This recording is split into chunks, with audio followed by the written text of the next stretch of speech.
The sun rose over the hills of Aram, casting a golden glow across the land. A bustling household in the city buzzed with activity as servants hurried through their daily chores in the grand home of Naaman, the commander of the Syrian army.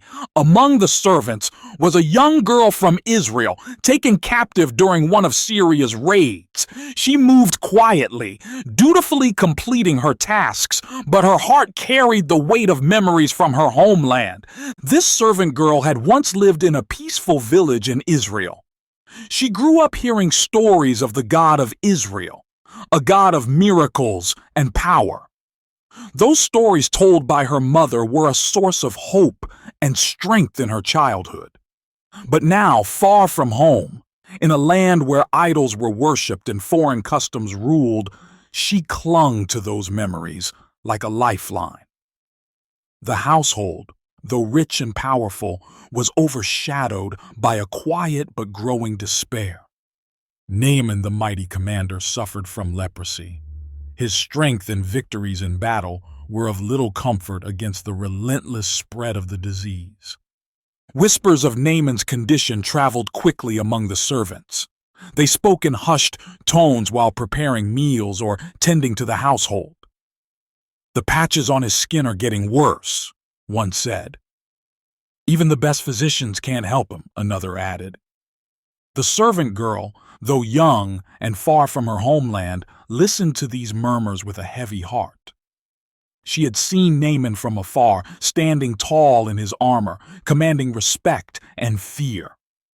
Yet beneath his strength lay a man battling an illness that no earthly power could defeat.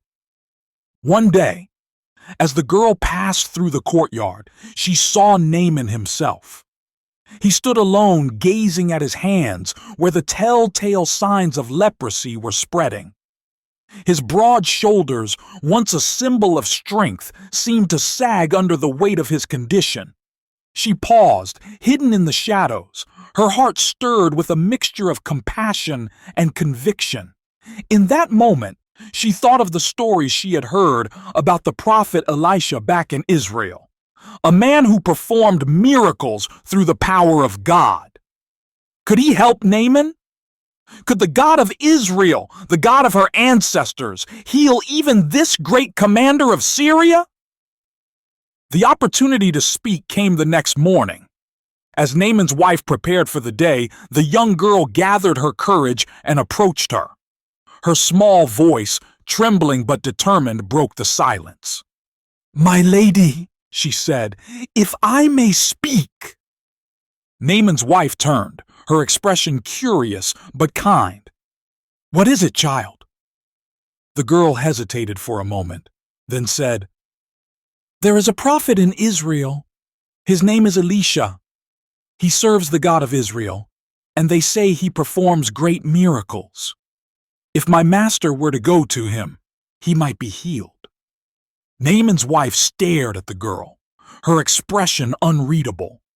The girl braced herself for reprimand, fearing she had spoken out of turn. But then the woman's eyes softened. "A prophet in Israel?" she asked, as if the thought had never occurred to her.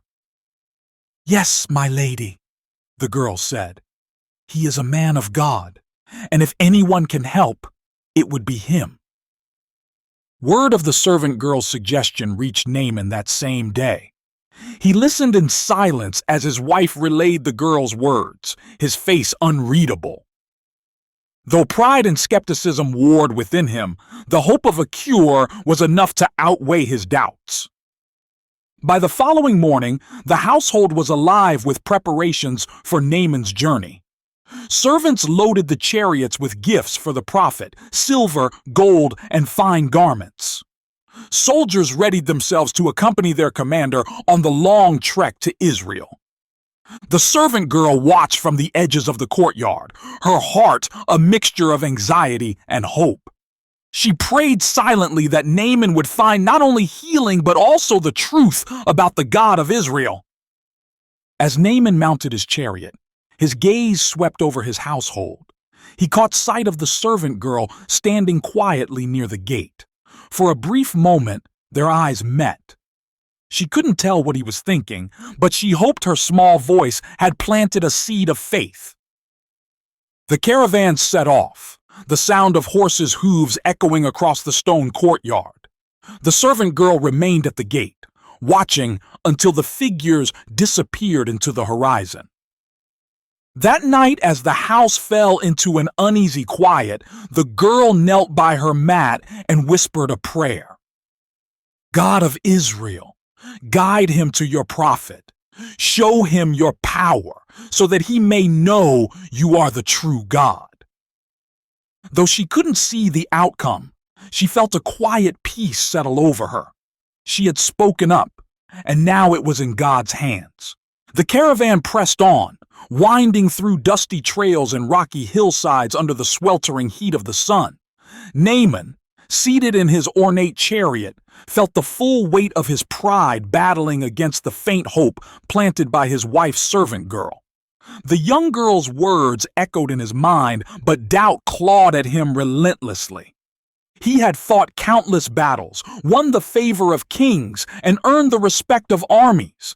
Yet here he was, traveling to a foreign land to seek help from a prophet who served a foreign god. It felt beneath him, but the patches of leprosy spreading across his body were a constant reminder of his desperation. As the chariots rattled on, the soldiers accompanying him kept a respectful silence, sensing their commander's inner turmoil. Naaman's trusted officer, a man named Remal, finally spoke. "My lord," Remal began carefully, "the road ahead is hard, but perhaps the prophet holds the answer you seek." Naaman grunted, his eyes fixed on the horizon. "If he holds the answer, why does he not come to me? Why must I humble myself before him?" Remal didn't respond, recognizing the edge in his commander's voice. The journey stretched into days, with the caravan finally reaching Samaria, the capital of Israel. The sight of Naaman's chariots and soldiers entering the city sent whispers rippling through the streets. The mighty commander of Syria had arrived, and with him, a request that none could have foreseen.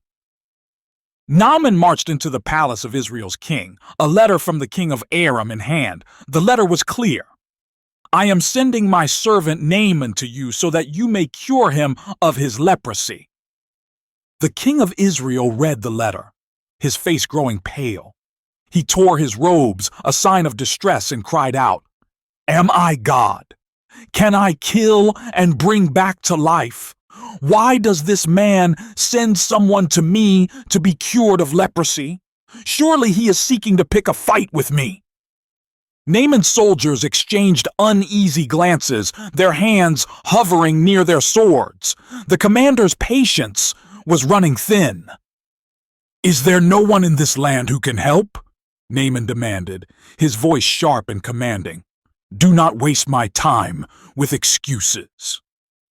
The tension in the room was palpable, but then a messenger entered, bowing respectfully. "My lord," the messenger said, addressing the king, "the prophet Elisha has heard of your distress.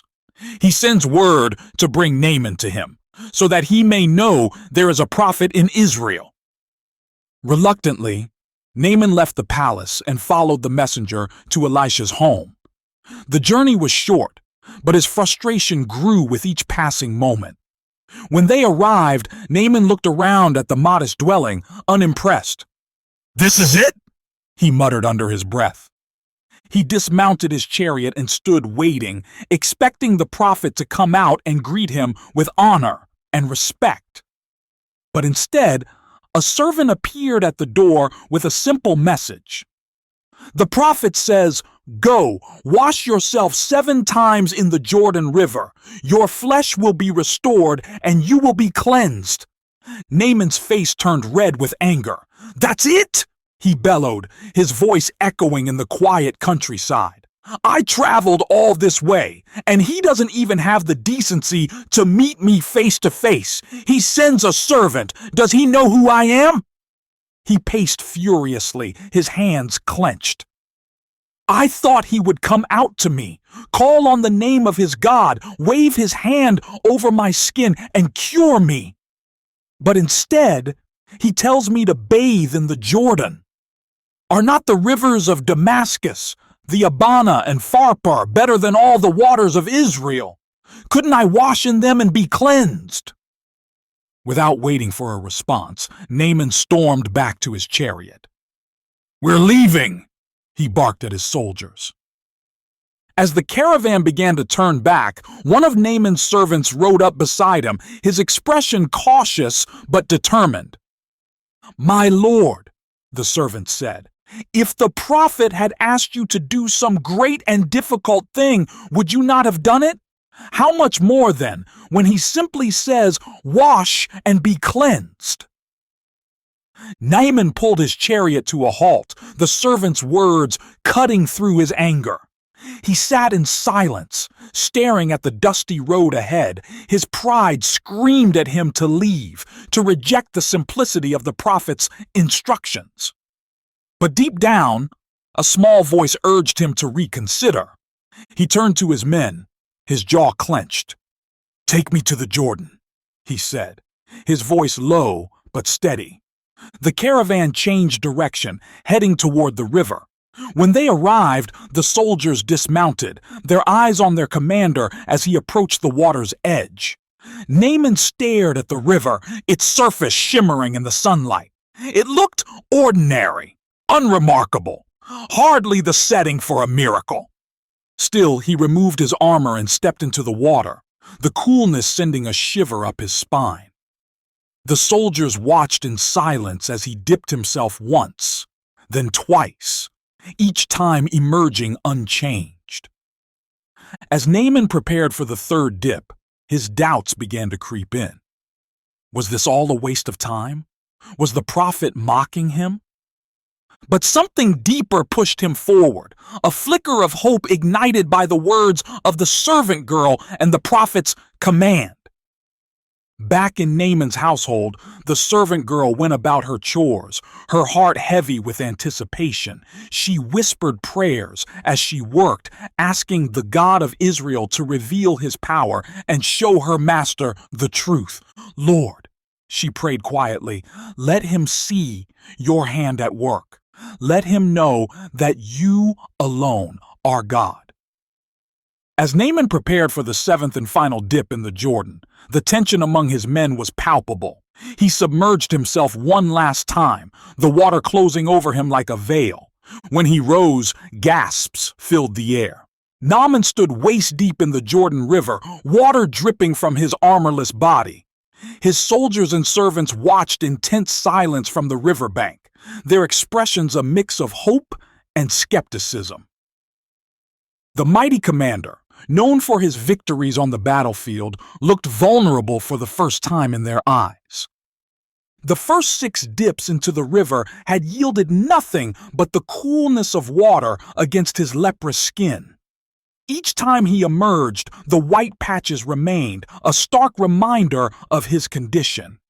Doubt churned in his mind like the river currents. Was this all a fool's errand?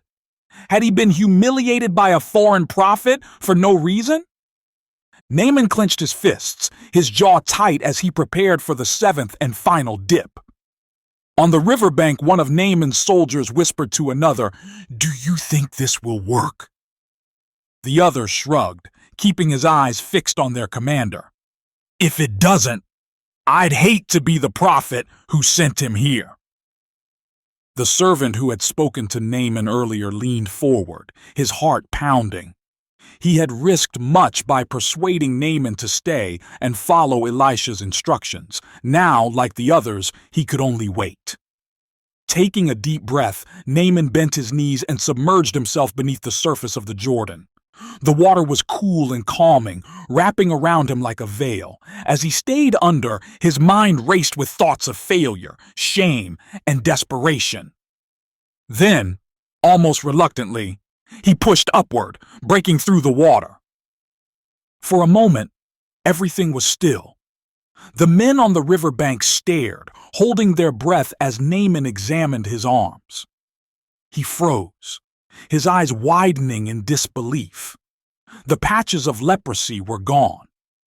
His skin, once marked by the disease, was now smooth and unblemished, like that of a young boy. Gasps of astonishment rippled through the crowd. Naaman ran his hands over his arms, his chest, his face. Everywhere the disease had once been, it was gone, completely. He turned to his men, his voice trembling with emotion. "Look!" he shouted. "It's gone!" The soldiers erupted into cheers, some laughing, others bowing their heads in reverence. The servant who had urged Naaman to stay wiped a tear from his eye, overcome with relief and gratitude. Naaman waded out of the river, the weight of years of suffering lifting from his shoulders with each step. He dropped to his knees on the riverbank, the mighty commander now humbled before the power of a God he did not yet fully understand. "This God," Naaman said aloud, his voice steady but filled with awe. "The God of Israel. He is the true God. There is no other." His men stood silently, their commander's proclamation settling over them like a revelation. They had seen many battles and witnessed Naaman's strength in countless ways, but this moment was unlike anything they had ever experienced. Naaman wasted no time returning to Elisha's home. The caravan moved with a newfound energy, the excitement of the miracle carrying them forward. When they arrived, Naaman dismounted his chariot and approached the prophet's house with a sense of reverence. This time, Elisha came out to meet him. The prophet's demeanor was calm, his gaze unwavering, as Naaman bowed low before him. "Now I know," Naaman said, his voice filled with conviction, "that there is no God in all the world except in Israel. Please, accept a gift from your servant." But Elisha shook his head. "As surely as the Lord lives, whom I serve, I will not accept a thing." Naaman pressed him again, but the prophet refused. Though disappointed, Naaman respected the prophet's decision. He had been changed not just physically, but spiritually. The pride that once defined him had been replaced by humility and gratitude. "If you will not accept a gift," Naaman said, "grant me this. Let me take as much earth as 2 mules can carry. I will no longer offer burnt offerings or sacrifices to any god but the Lord." Elisha nodded, understanding the sincerity of Naaman's request. The commander's life had been transformed, and he wanted to carry a part of this sacred place back with him to Syria. As the caravan prepared to leave, Naaman turned to Elisha once more. "May the Lord forgive me for one thing," he said.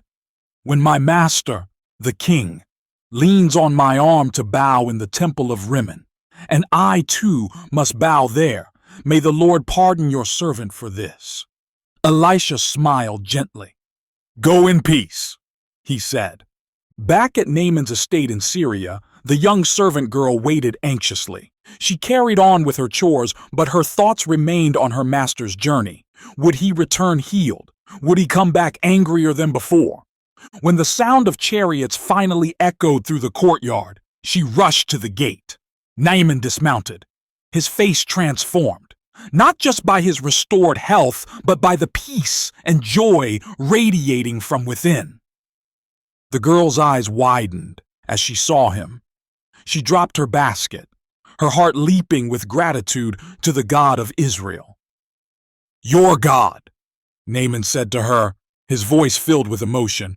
"Your God is the true God." That night, as the household settled into quiet, the servant girl knelt by her small bed, tears streaming down her face. She whispered a prayer of thanks, her heart full of awe at what had unfolded. The God of Israel had shown his power not just to Naaman, but to everyone who had witnessed the journey. The journey back to Syria was marked by a profound change in Naaman. The once proud commander, known for his quick temper and unshakable confidence, now carried himself with humility and reverence. His soldiers noticed the transformation, whispering among themselves about the miracle they had witnessed. Naaman's mind, however, was consumed by thoughts of the God of Israel. The words of the prophet Elisha echoed in his heart, and the simplicity of the Jordan River now held a significance he never could have imagined. He looked at the two mules carrying sacks of earth, knowing that this soil would become an altar to the Lord in his homeland. When the caravan reached Naaman's estate, the entire household gathered to welcome them. Among the servants stood the young girl from Israel, her heart pounding with anticipation. She scanned Naaman's face as he stepped from the chariot. His skin, once marked with the pale patches of leprosy, was now smooth and clear. "Master," she said softly, unable to hide the relief in her voice. Naaman smiled at her, a warmth in his expression that she had never seen before. "Your God is the true God," he said, his voice filled with gratitude. "Because of your faith, I have been made whole." Tears welled in the girl's eyes as she bowed her head. Her small act of courage had led to this moment, and the weight of it humbled her. In the days that followed, Naaman began building an altar in his garden, using the earth he had brought back from Israel. The servants watched in curiosity as their master, once devoted to the gods of Syria, now knelt in prayer before the God of Israel. The young servant girl often found herself standing nearby, her heart swelling with awe at the transformation in her master. He no longer barked orders or carried himself with arrogance. Instead, he spoke kindly and treated his household with a newfound gentleness. However, Naaman's journey of faith was not without challenges. The Syrian court, loyal to the gods of Rimmon, viewed his actions with suspicion. The king himself summoned Naaman to the palace, his tone sharp and probing. "Naaman," the king said, "I hear troubling rumors. Is it true that you now worship the God of Israel?" Naaman bowed respectfully. "It is true, my lord," he said. "The God of Israel has healed me and shown me his power. There is no other God like him." The king's eyes narrowed. "And yet, you serve in my court, where we honor Rimmon. How will you reconcile this?" Naaman hesitated, choosing his words carefully. "When I bow in the temple of Rimmon, it is only out of duty to you, my king. My heart belongs to the Lord of Israel.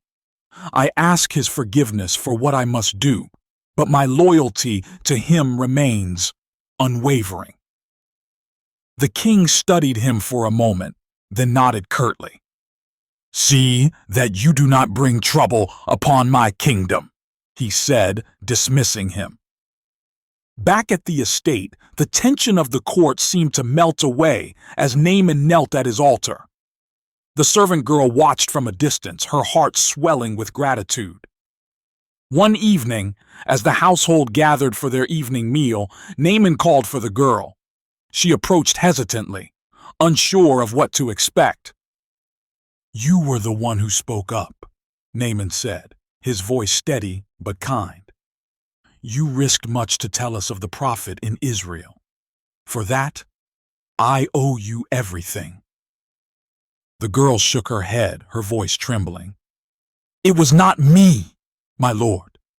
It was the Lord's power that healed you. I only spoke what I knew to be true." Naaman smiled. "Even so, your courage has changed my life. You have reminded me that God often uses the smallest voices to do the greatest things." As the days turned into weeks, word of Naaman's transformation began to spread. His household grew quieter, more peaceful, as his newfound faith influenced those around him. The servants, once fearful of his temper, now looked to him with respect and admiration. The young girl, though still a servant, felt a sense of purpose she had never known before. She realized that her presence in this household was not an accident, but a part of a much larger plan. But even as peace settled over Naaman's estate, the challenges of living out his faith in a foreign land remained. The people of Syria were deeply entrenched in their worship of idols, and Naaman's devotion to the God of Israel set him apart. Yet, he remained steadfast, his heart anchored by the miracle he had experienced. Each evening, as the sun set over the hills, Naaman knelt at his altar, offering prayers of gratitude. And each evening, the young servant girl watched from a distance, her own heart lifted in silent worship. The days following Naaman's return from Israel were marked by quiet determination. His miraculous healing was the talk of the estate, and word spread beyond the household to the villages and the king's court. While many were curious, others were suspicious of his newfound faith in the God of Israel. At the estate, Naaman's altar stood proudly in the garden. Each day he knelt before it, offering prayers of gratitude and worship. For Naaman, this altar was more than a place of prayer. It was a symbol of his transformation, a reminder of the God who had healed him not only in body, but in spirit. The young servant girl often watched from a distance, her heart filled with awe. She marveled at how the man who once carried himself with unchecked pride now knelt in humility. Yet she also knew that this transformation would not go unchallenged. The first test came when a high-ranking official from the Syrian court visited Naaman. The man, dressed in fine robes and adorned with jewels, surveyed the estate with sharp eyes before greeting the commander.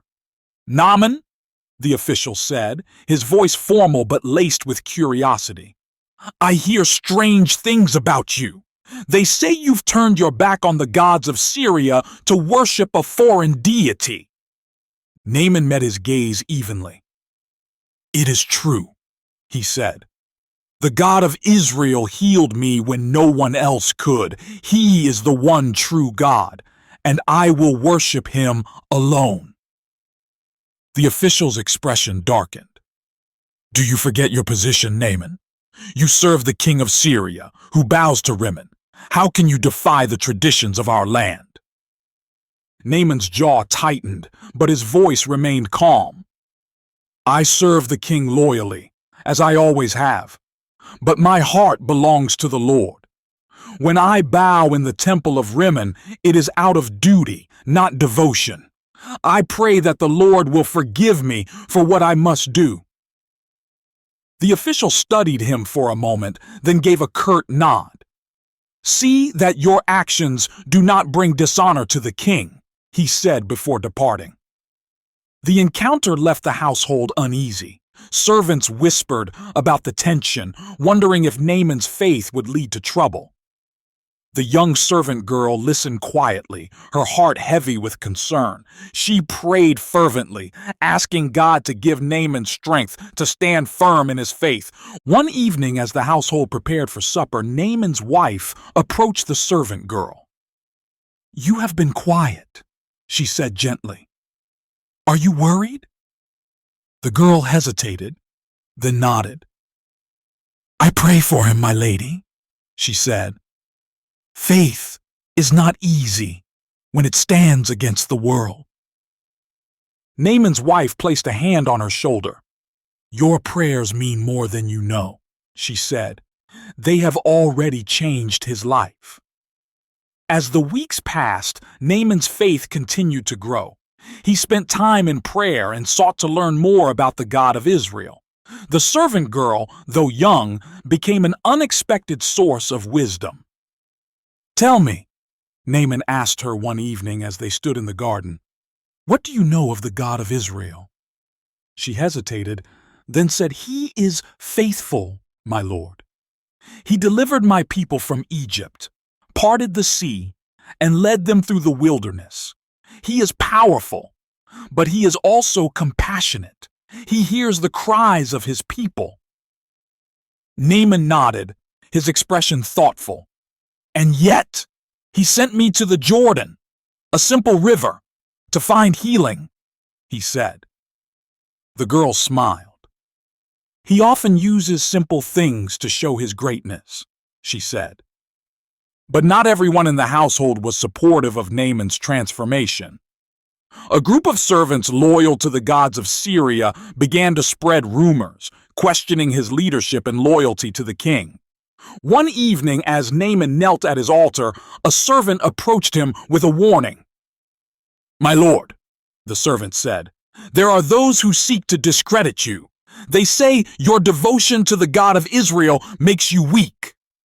Naaman rose slowly, his expression calm but resolute. "Let them speak," he said. "The God who healed me is my strength. I have nothing to prove to them." Despite the opposition, Naaman's faith remained unshaken. He continued to honor the Lord in his actions, showing kindness and humility to his household. The young servant girl watched in quiet admiration, her own faith deepening as she saw God's hand at work. One day, as she stood in the courtyard, Naaman approached her. "You were brave to speak up," he said. "You had no guarantee that I would listen, yet you risked everything to tell me about the prophet." The girl lowered her gaze. "I only did what I felt was right," she said. Naaman smiled. "Sometimes the smallest voices have the greatest impact," he said. "You have taught me more than you know." The sun began to set, casting a warm glow over the estate. Naaman knelt at his altar once more, his heart full of gratitude. The young servant girl stood nearby, her hands clasped in silent prayer. Though their journeys had been different, both had been touched by the power of the same God, a God who worked through the humble and the mighty alike. The sun dipped below the horizon, bathing Naaman's estate in the soft hues of twilight. The air was still, save for the occasional rustle of leaves. In the courtyard, Naaman knelt at his altar, his head bowed in prayer. The sacks of soil from Israel beneath the altar reminded him daily of the God who had transformed his life. The household had changed in ways no one could have anticipated.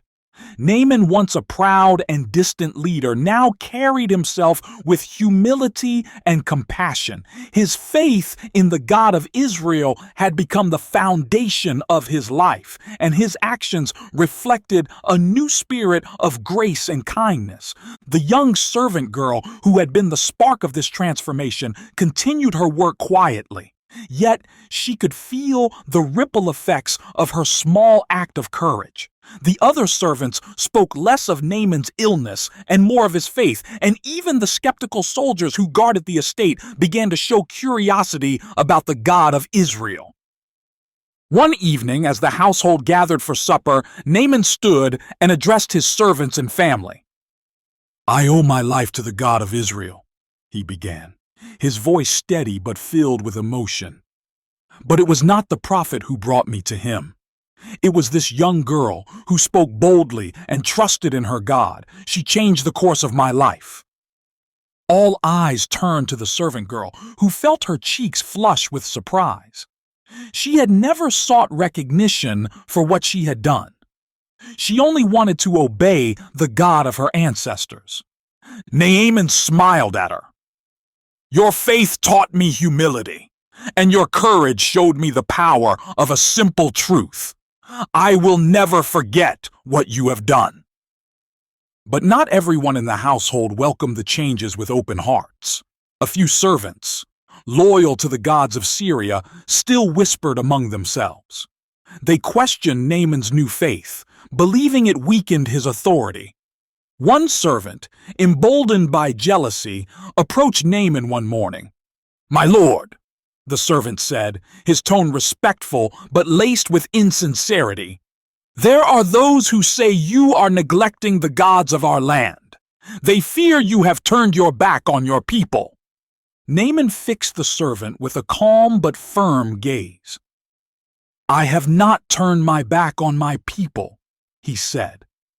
"I have turned my heart toward the God who saved me. If they fear my faith, it is because they do not yet understand its power." The servant bowed and retreated, but the exchange left an air of tension in the household. The young servant girl observed these moments with a heavy heart. She prayed often, asking God to strengthen Naaman and to reveal himself to those who doubted. One evening, as she knelt by her bed, she whispered, "Lord, you have shown your power to Naaman. Show it to this household. Let them see that you are the one true God." Her prayer was answered sooner than she expected. One day, a neighboring commander visited Naaman's estate. The man had heard of Naaman's miraculous healing and came to see for himself. "Naaman," the commander said, "your story has reached far and wide. They say you were healed by the God of Israel." "It is true," Naaman replied. "I was healed not by any magic or medicine, but by the power of the God who created all things." The commander scoffed. "A foreign god. And yet, you bow in the temple of Rimmon. How can you claim loyalty to one god while serving another?" Naaman's face remained calm. "I bow in the temple of Rimmon out of duty to my king, but my heart belongs to the Lord. He is the one who healed me, and I will worship him alone." The commander's expression softened, curiosity replacing skepticism. "Tell me more of this God," he said. Over time, Naaman's quiet faith began to influence those around him. Soldiers, servants, and even neighbors came to hear his story, and many were drawn to the God of Israel. The young servant girl watched in awe as the seed she had planted grew into something far greater than she had imagined. One evening, as the sun set over the hills, Naaman approached her in the courtyard. "You've done more than you know," he said. "Because of you, I have found the truth. Because of you, others are beginning to seek it as well." The girl lowered her gaze, her voice quiet. "It was not me, my Lord. It was the Lord working through me." Naaman nodded. "And yet, it was your voice that he used. Never forget the power of speaking up, even when it seems small." As the years passed, Naaman remained steadfast in his faith. The altar in his garden became a place of prayer, not just for him, but for others who sought the God of Israel. The young servant girl, though still humble in her position, became a quiet beacon of hope and faith in the household. Her act of courage, born out of faith in the God of Israel, had changed the life of a mighty commander and sparked a movement that reached far beyond her small world.